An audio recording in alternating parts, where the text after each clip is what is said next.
In the far reaches of the universe, the Galactic Empire reigned supreme, an empire spanning countless star systems. For centuries, they had conquered planet after planet, each one falling to their elite force of alien hunters. These genetically enhanced warriors, equipped with the most advanced technology known to any species, were the Empire's ultimate weapon. With their heightened reflexes, superior intelligence, and unmatched physical prowess, they had never failed a mission. It was this unbeatable record that fueled their arrogance when the Empire's probes finally discovered Earth, a small, seemingly insignificant planet on the edge of the galaxy. The Empire's analysts reviewed the data and dismissed Earth as backward and primitive. Human technology was laughable compared to the Empire's achievements. While Earth's history showed signs of conflict and warfare, there was nothing to suggest that humanity could pose any real threat.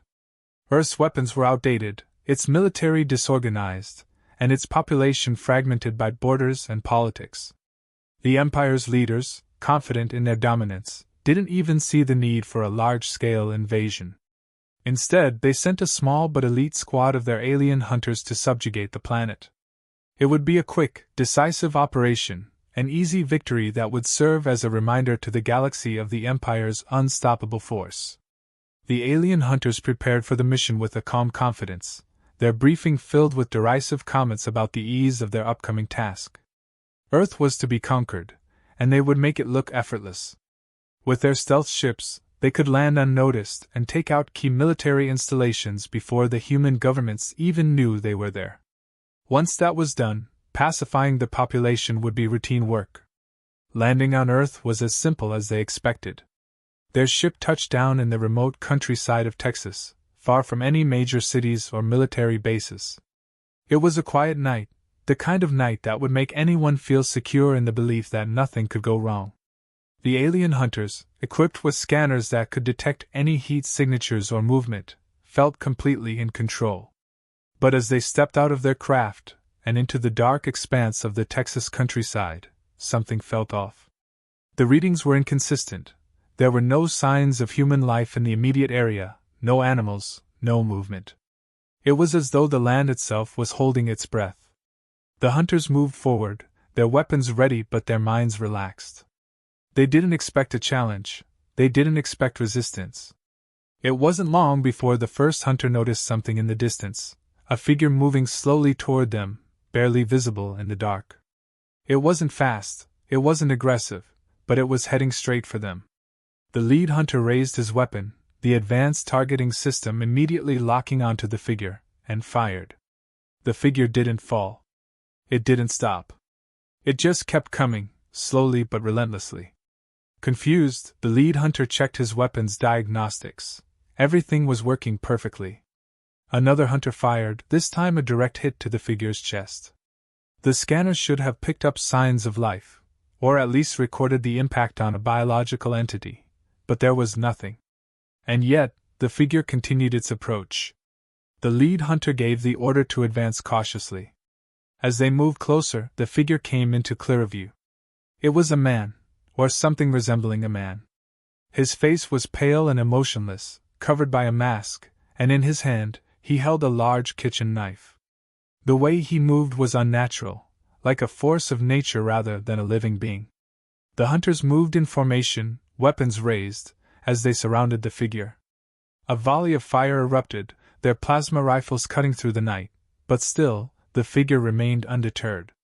He slashed at the closest hunter with his knife, a brutal, swift movement that severed the advanced armor, as though it were nothing more than cloth.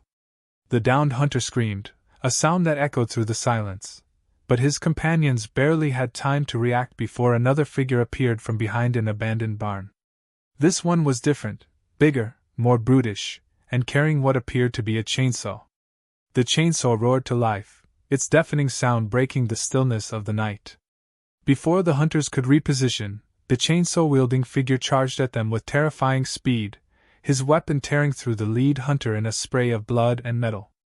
The alien hunters, for the first time in their careers, found themselves overwhelmed, not by superior technology, not by numbers, but by raw, primal violence. The Empire had never prepared them for this.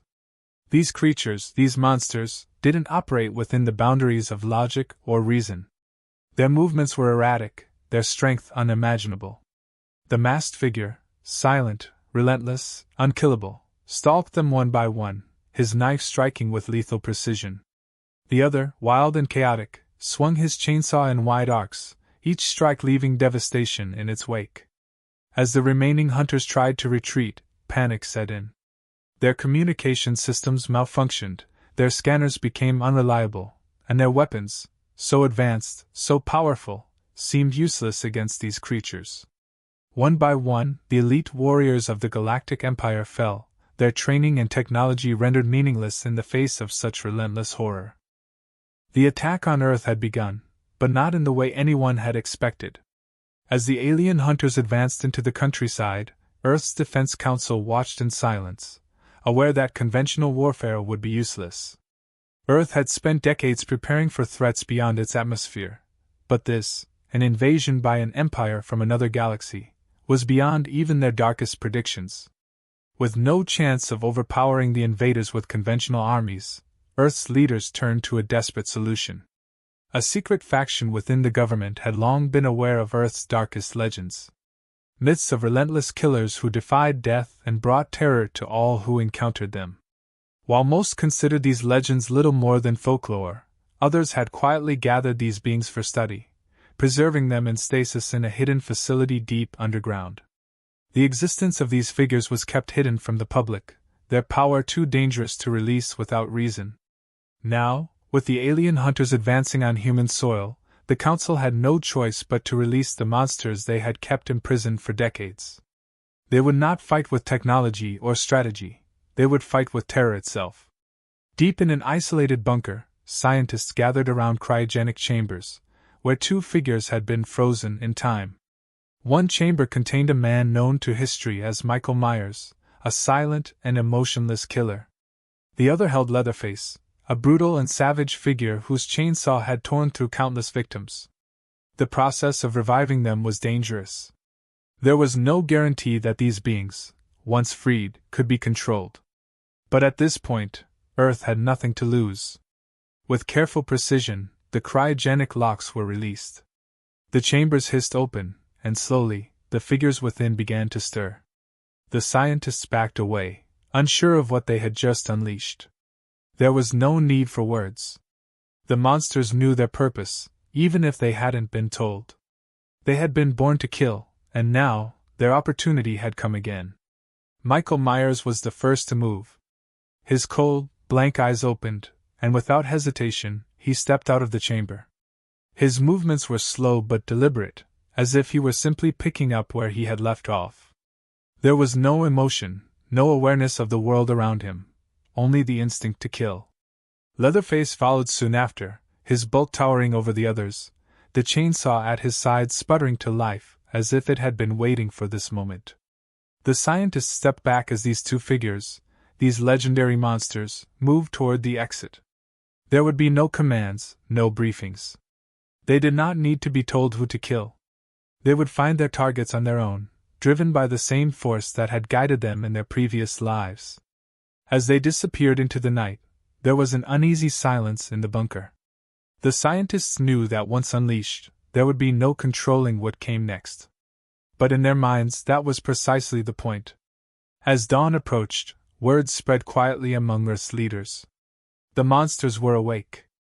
The Galactic Empire had underestimated Earth, assuming its primitive technology made it vulnerable. But they had not counted on humanity's ability to turn to the irrational, the terrifying, the unstoppable forces that defied explanation. Michael Myers and Leatherface were more than killers. They were avatars of terror, incarnations of humanity's darkest fears. While the alien hunters had expected to fight soldiers, they would now face something beyond their comprehension. Leatherface, with his brutish strength and erratic brutality, would sow chaos among the disciplined ranks of the hunters. Michael Myers, with his unshakable calm and endless pursuit, would be the silent death that followed them into the night. This was not a war of technology, it was a war of fear. Earth's leaders, for all their advanced thinking, knew that sometimes the most primal force of all, fear, was the greatest weapon they had. The plan was simple: released the monsters into the countryside, let them roam free, and allowed the alien hunters to discover them the hard way. With no understanding of what they were up against, the hunters would be forced to engage on Earth's terms. The monsters would not care about tactics, about strategy, or even about survival. They would do what they had always done: hunt, stalk, and kill. The Defense Council didn't expect victory. But they did expect confusion, terror, and a delay long enough to make the alien hunters doubt their own supremacy. If Earth couldn't outfight the Empire, maybe it could outlast them. And so, with grim resolve, the Council watched as the hunters moved deeper into the countryside, unknowingly stepping into the path of Earth's most horrifying creations. As the sun began to rise over the fields, the monsters moved silently through the landscape. Michael Myers, his knife gleaming in the early morning light, walked with the same unhurried determination that had marked his every movement. Leatherface, dragging his chainsaw behind him, left a trail of destruction in his wake, his hulking frame moving faster than any of the alien hunters would have expected. There was no warning, no sound except for the dull hum of the chainsaw as it came to life, announcing the beginning of Earth's counterattack. The monsters did not need orders. They did not need guidance. They simply needed prey. And the alien hunters, in all their technological superiority, would soon discover that they were being hunted. The first few hours after landing had been uneventful for the alien hunters. They moved through the countryside without opposition, scanning the terrain and analyzing Earth's primitive technology. The mission seemed almost too easy. They expected resistance, but the lack of human military presence only heightened their confidence. Yet, as they advanced deeper into the Texas landscape, a growing sense of unease began to creep into their ranks. The scanners showed no human activity, no heat signatures, no signs of life. The silence was unnatural. Suddenly, a loud mechanical roar cut through the stillness. The hunters, trained to respond instantly, turned toward the noise, weapons at the ready. It was unlike anything they had encountered on any planet before, a sound more animalistic than technological. And then they saw him. A large, hulking figure appeared from behind a dilapidated barn, dragging a massive, sputtering chainsaw across the ground. The figure's face was hidden behind a grotesque mask made of human skin, and his eyes burned with a feral intensity. The hunters opened fire without hesitation, their plasma rifles sending searing beams of energy toward the figure. But the masked man didn't fall. He barely flinched. He simply charged, raising the chainsaw high above his head as he closed the distance between them with terrifying speed. The lead hunter, caught off guard by the brute's sheer momentum, was the first to fall. The chainsaw ripped through his advanced armor like it was paper, the sound of tearing metal and flesh mixing with the deafening roar of the weapon. The other hunters reacted quickly, attempting to regroup, but the figure moved with a wild, erratic energy that made him difficult to predict. His chainsaw carved through their defenses with brutal efficiency, and the hunter's advanced targeting system struggled to lock onto his fast, unpredictable movements. For the first time in their careers, the alien hunters found themselves on the defensive, their superior technology seemingly powerless against the raw, unrelenting violence of this monstrous figure. As Leatherface continued his savage onslaught, the hunter's attention was drawn to another movement in the distance. A second figure emerged from the shadows, walking slowly, methodically, as if he had all the time in the world. This one was different. He didn't carry a chainsaw or any visible weapon. His face was obscured by a pale, expressionless mask, and his eyes, dark and empty, showed no emotion. He moved with a calm, unnerving confidence, completely unbothered by the chaos around him. One of the hunters aimed his weapon and fired directly at the new figure's chest. The plasma bolt struck with precision, but the man didn't stop. He didn't even flinch. The hunter fired again, and again, each shot hitting its mark, yet the figure continued his slow, deliberate march forward.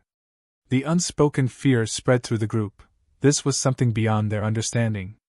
A second hunter, desperate to stop the advancing figure, pulled out a high-energy grenade launcher and fired at point-blank range. The explosion rocked the ground, sending debris flying in every direction. But as the smoke cleared, the figure reappeared, walking through the wreckage without so much as a scratch. His hand tightened around the large kitchen knife he now revealed, and with a sudden burst of speed, he was upon the nearest hunter. The knife plunged deep into the hunter's chest, the blade slicing through the armor effortlessly, as though it were nothing more than fabric. Panic set in. The hunters, who had never known fear in all their years of conquest, now found themselves confronted with something they couldn't rationalize. Their weapons, designed to subdue the most formidable foes in the galaxy, were ineffective against these two human figures.